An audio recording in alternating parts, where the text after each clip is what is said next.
बारे में चर्चा करने जा रहा हूँ, उसका नाम है डाइजेस्टिव सिस्टम।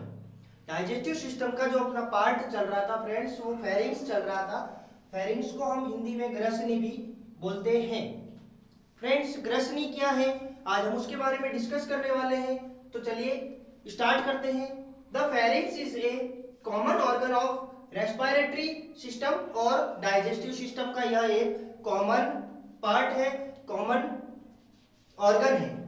ठीक है स्टूडेंट्स। उसके बाद the pharynx is long tube like structure. Tube like structure का मतलब एक पाइप के समान संरचना है जिसका एरिया कितना होता है 13 सेंटीमीटर लॉन्ग। जो 13 सेंटीमीटर पाइप के समान एक स्ट्रक्चर होता है जिसको हम क्या कहते हैं, फेरिंग्स कहते हैं।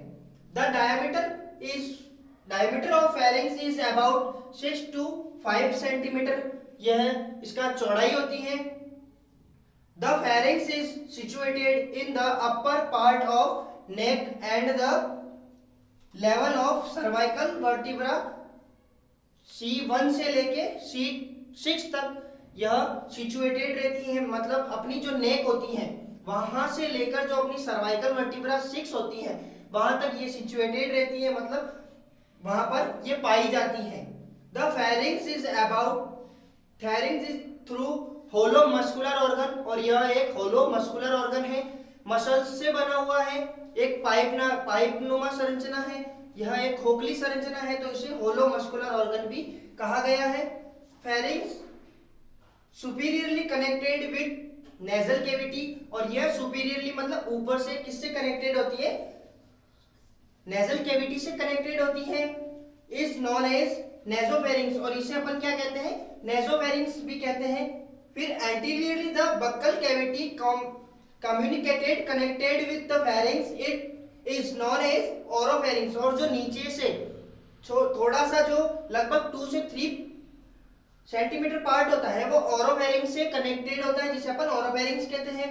Inferiorly the pharynx connected with larynx, it is known as laryngopharynx, और यह नीचे से पीछे की साइड से जो कनेक्टेड रहती है वह रहती है लैरिंगोफेरिंग्स से, जिसे अपन क्या कहते हैं, लैरिंगोफेरिंग्स, क्योंकि ये लैरिंग्स के साथ कनेक्ट रहती है और इसे अपन फेरिंग्स कहते हैं। लैरिंग्स और फेरिंग्स मिलाकर लैरिंगोफेरिंग्स से ये कनेक्टेड रहती है। अंदर जो हमारा टॉपिक आता है वह आता है फेरिंग्स कितनी लेयर से मिलकर बनता है, उसके बारे में हम डिस्कस करने वाले हैं।